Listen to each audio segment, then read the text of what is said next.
આગળ સમાચારમાં વાત કરીએ તો અમદાવાદથી સમાચાર સામે આવ્યા છે, જ્યાં અમદાવાદમાં બિલ્ડરના પ્રતાપે રહીશો રોડ ઉપર આવી ગયા છે। મહત્વનું કહી શકાય, જ્યાં અમદાવાદના નરોડાના સ્વામિનારાયણ પાર્કના રહીશો સાથે છેતરપિંડી કરવામાં આવી છે। નરોડાના સ્વામિનારાયણ પાર્કના રહીશો સાથે છેતરપિંડી આચરવામાં આવી, જ્યાં 10 વર્ષથી વધુનો સમય છતાં પણ બિલ્ડરે બીયુ પરમિશન આપી ન હતી, તો એમસીએ નોટિસ આપી હતી અને રહીશોની ચિંતામાં વધારો થયો છે।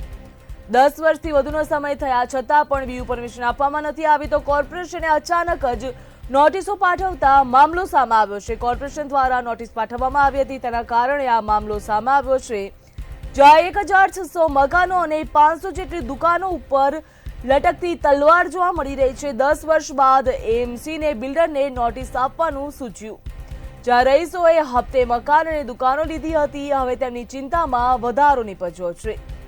કોર્પોરેશન અને સરકાર પાસે મદદની ગુહાર લગાવી।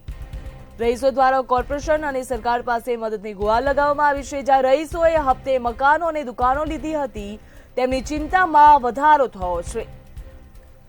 1600 મકાનો અને 500 જેટલી દુકાનો ઉપર હાલ લટકતી તલવાર જોવા મળી રહી છે। 10 વર્ષ બાદ એએમસીને બિલ્ડરે નોટિસ આપવાનું સૂચ્યું, જેના કારણે રહીશોની ચિંતામાં વધારો નીપજ્યો। અમદાવાદના નરોડા સ્વામિનારાયણ પાર્કના રહીશો સાથે છેતરપિંડી આચરવામાં આવી। રાજ્યની અંદર બિલ્ડરોની છેતરામણી જે ઘણી વાર થઈ ચૂકી છે અને આવી જે છેતરામણીનો ભોગ છે નવા નરોડા વિસ્તારની અંદર રહીશો થયા છે। 1600 જેટલા જે મકાનો છે તેને હજી બીયુ પરમિશન આપવામાં આવ્યું નથી। અમે ઘણી વાર મિટિંગો કરી, રજૂઆત કરી બિલ્ડરને કે ભાઈ બીયુ વગર અમે રહી રહ્યા છીએ તો અમને સુવિધાઓ મળતી નથી, પ્લસ અહીંયાથી જ્યારે સોસાયટીએ છોડીને ગયા ત્યારે પણ હેન્ડ ઓવર કરી નથી કે સોસાયટી રજીસ્ટ્રેશન નથી કરી। એના હિસાબે અમારે હર મહિને જ્યારે આ જીબીમાં લાઇટ બિલ ભરવાનું થાય છે ને એમાં 5 સેક્ટરને તકલીફ પડે છે, કારણ કે ડાયરેક્ટ પૈસા અમે નથી, એ લોકો લેતા નથી અને કેશ પૈસા પકડતા નથી અમારા હાથમાં, તો અમે કોઈના એકાઉન્ટમાં પણ 1.5-2 લાખ રૂપિયા જેવી રકમ નાખી નથી શકતા।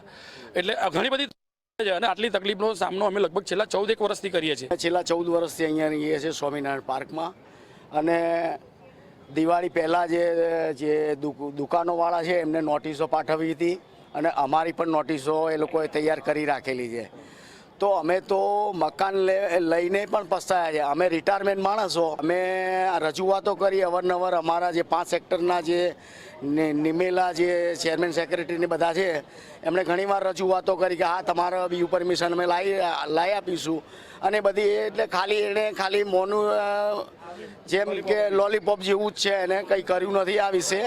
અને અત્યારે જે મકાનોની અંદર જે ફાયર સેફ્ટી છે, જે ખાંચા પડેલા છે એ પણ ગેરકાયદેસર એ લોકોએ દુકાનો બનાવી અને વેચી મારી છે।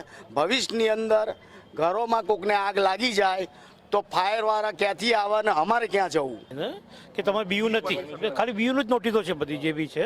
અને જ્યારે આ સેલ થયું હતું સ્કીમ ત્યારે બીયુ પરમિશન સાથેની સ્કીમ એવી રીતે જ આને લોન્ચ કરવામાં આવી હતી। મેં 7 વર્ષ પહેલાં લીધી હતી, બાકી બધા જૂના જ છે, અમારા પાડોશી બધા જૂના જ છે, તો મેં 7 વર્ષ પહેલાં જે લીધી હતી ત્યારે આવો કોઈ મેટર હતો નહીં।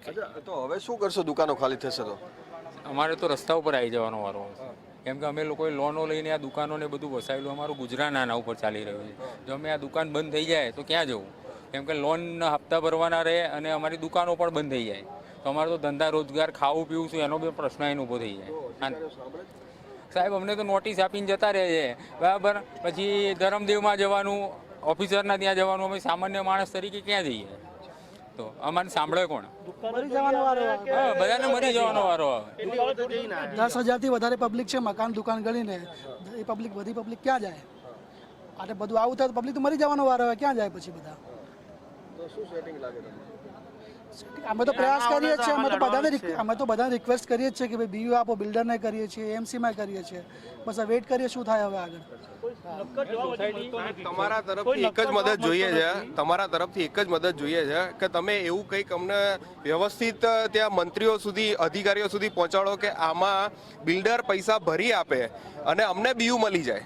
અમારો મેઇન વસ્તુ આ છે કે જે ગેરકાયદેસર છે એને તમે કાપી નાખો, એનો કોઈ જ વાંધો નથી, અમારે બીયુ પરમિશન જોઈએ છે। એના માટે જે બી સરકાર તરફથી મદદ મળતી હોય એ તમે અમને આપો મીડિયાના માધ્યમ જે લોકો છે અત્યારે ઘર વિહોણા થઈ જશે, જે ધંધાર્થીઓ દુકાનદારો છે તે દુકાન વિહોણા થઈ જશે, પરંતુ ક્યાંક બિલ્ડરોને અને કોર્પોરેશનના જે અધિકારીઓની મિલીભગતના લીધે આ રીતે કરોડો રૂપિયાનું જે વહીવટ જે થઈ જતા હોય ને આ રીતના જે દસ્તાવેજો વગેરે જ બારોબાર જે સ્કીમો વેચી નાખતા હોય ત્યારે રસ્તા ઉપર આવવાનો વારો અત્યારે તમામ જે લોકોનો આવ્યો છે.